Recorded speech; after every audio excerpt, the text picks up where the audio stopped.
Nantes, un château construit au XVe siècle, une tentative de gratte-ciel et une balade à dos d'éléphant. Nantes, nouvelle étape dans mon Tour de France des tramways.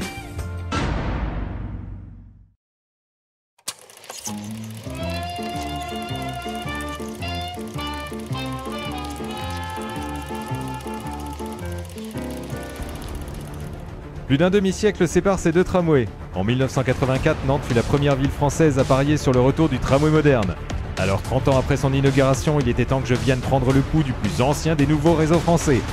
Avis aux 280 000 utilisateurs quotidiens, je commence ma mission maintenant. Ça, c'est la station à Luchère-Batignolles. Jusqu'en 1989, c'était le terminus de la ligne 1. Les lieux ont été réaménagés en 2012. Apparemment, il y a tout ce qu'il faut ici. Des parkings pour les autos, des lignes de bus en correspondance avec le tram. Si je voulais, je pourrais même m'exiler à Châteaubriand via le tram-train. C'est design, bien organisé et très bien desservi, donc premier bon point. Tant que je suis sur le site, j'en profite pour me familiariser avec le matériel roulant. Les rames Alstom des années 80 sont toujours de la partie. Les grosses rames Incentro circulent depuis les années 2000. Et en 2012, les fines rames espagnoles CAF sont venues compléter le tableau. Au total, pas loin d'une centaine de rames se baladent sur le réseau. Tout cela me met en appétit. Pour comprendre pourquoi les rames Alstom des années 80 sont toujours en service, je fais un petit détour par les ateliers de la Sémitane. Je vois qu'on pratique ici la maintenance intensive. Les rames sont régulièrement entièrement démontées. Au moindre doute, les pièces sont changées. Voilà pourquoi les rames Alstom rouleront au moins jusqu'en 2026. Soit 10 ans de plus que leur durée de vie annoncée par le constructeur. Une telle performance mérite d'être saluée. Autant j'ai été impressionné par la maintenance du matériel roulant, autant celle des voies m'a laissé sceptique. Que dire en effet de ces multiples nids de poules repérés devant le château de la Duchesse Anne? J'ai vraiment l'impression de longer les voies d'un réseau de tramway à l'époque de l'URSS. Je ne sais pas si c'est par mesure d'économie, mais le réseau a conservé bon nombre de ses stations d'origine. Leur double toit en verre façon véranda a le mérite de sortir de l'ordinaire. En revanche, les panneaux d'infos voyageurs sont difficilement lisibles. Et oui, le charme des années 80 a aussi ses limites. Je dois maintenant m'infiltrer à bord. Je commence par escalader une rame Alstom. Et là, je me retrouve nez à nez avec une véritable antiquité.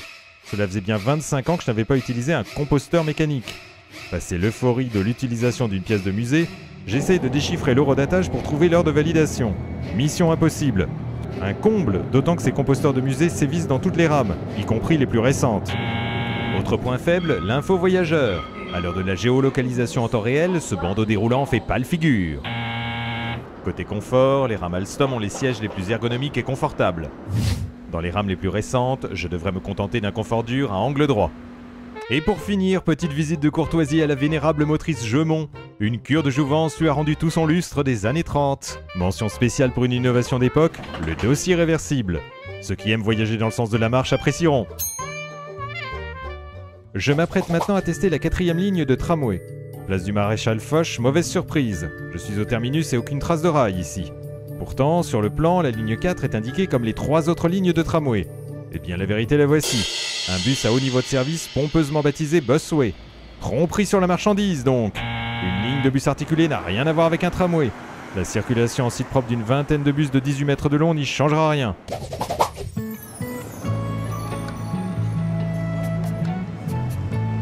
Heureusement, le tracé de la ligne 2 me réserve quant à lui une belle surprise.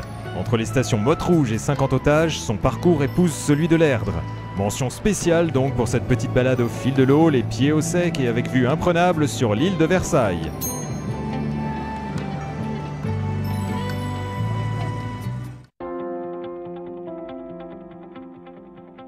Le bilan de ma mission à Nantes est globalement positif.